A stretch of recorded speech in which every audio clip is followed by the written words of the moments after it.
School-age students face many online threats, especially during the school year. Threats like theft of their gadgets, as well as phishing attempts, encountering drug dealers, and even more. And our next guest says parents need to make sure their children are educated on ways to stay safe online all year round. Tech expert Burton Kelso is here now. He's going to share his tips on how to help children stay ahead of these threats and make them more cyber aware. Welcome back to the show, Burton.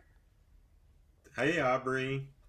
Yep, it's back to school time, and more than ever, kids are using devices for a lot of their schoolwork and research. So with the access that they have to so many of those devices, is it okay to see what they're using them for? Definitely. Parents need to keep track of their kids' devices and what they're doing on them. The best parental control software out there is a parent who's aware of what their kids are doing online. So you, at least once a week, check your kids' devices to make sure you're familiar with the apps they're using and who they're interacting with online. Now, when we talk about gaming, my kids do a lot of that on their screens. I will admit it, but is there such a thing as too much? Yes, there is.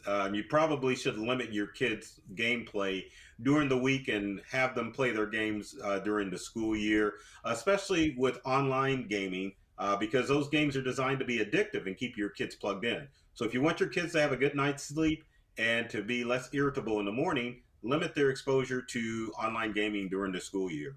And what about those passwords? Do we need to make sure we have passwords on their devices as well?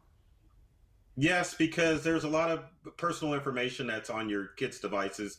It could be your information, could be their information that would allow kids to find out personal details about your family. And a non-password protected device makes it easier for another classmate or even adult to steal the device and use it for their own purposes.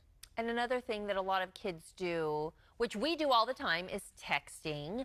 And sometimes they're chatting back and forth with their friends, and maybe we think it's all innocent, but we do need to have that conversation because especially as they get older, maybe toward the latter part of their elementary grades or even middle school, I mean, does sexting come into play?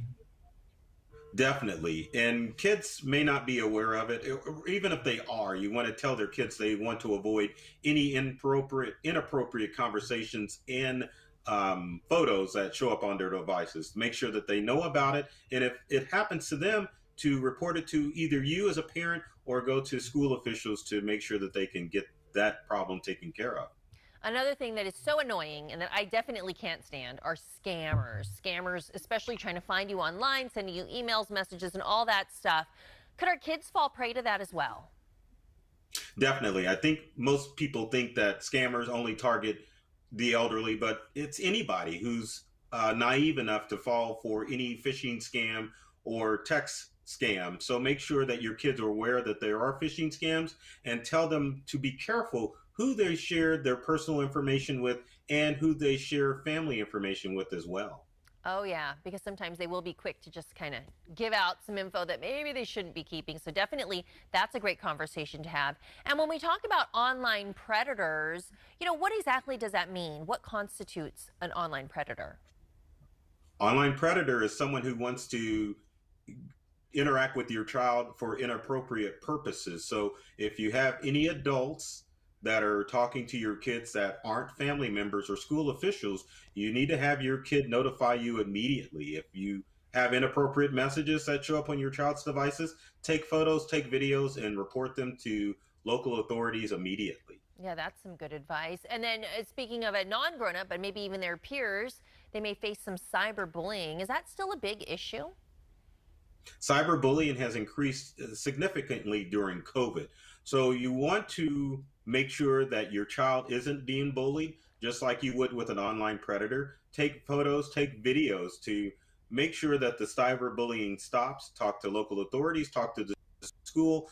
That is a reason why adults need to check their children's devices on a regular basis to see what type of interactions they're having. And as a parent, you want them to all be positive online, nothing negative. Oh, definitely. And always be kind. That's something I definitely preach. Now, as we talked about going back to school and learning, a lot of schools are now issuing laptops, tablets, those type of things to the kids. When they're the school issued devices, any concerns we need to have with those? Definitely, because new apps are always coming out. So as a parent, you want to make sure with that school issued device that your kid isn't able to go to sites that they're not able to. In my household, I was shocked to discover that our kids were able to access YouTube, and the type of material that they can discover on YouTube. So don't think that that school device protects against everything. Parents, do your due diligence and make sure that they are protected from the sites that they shouldn't be going to. Oh, that good old YouTube. I know that site well. Burton, thanks so much for offering your tips today. And if you want to get more tech tips online, you can go to burtonkelso.com.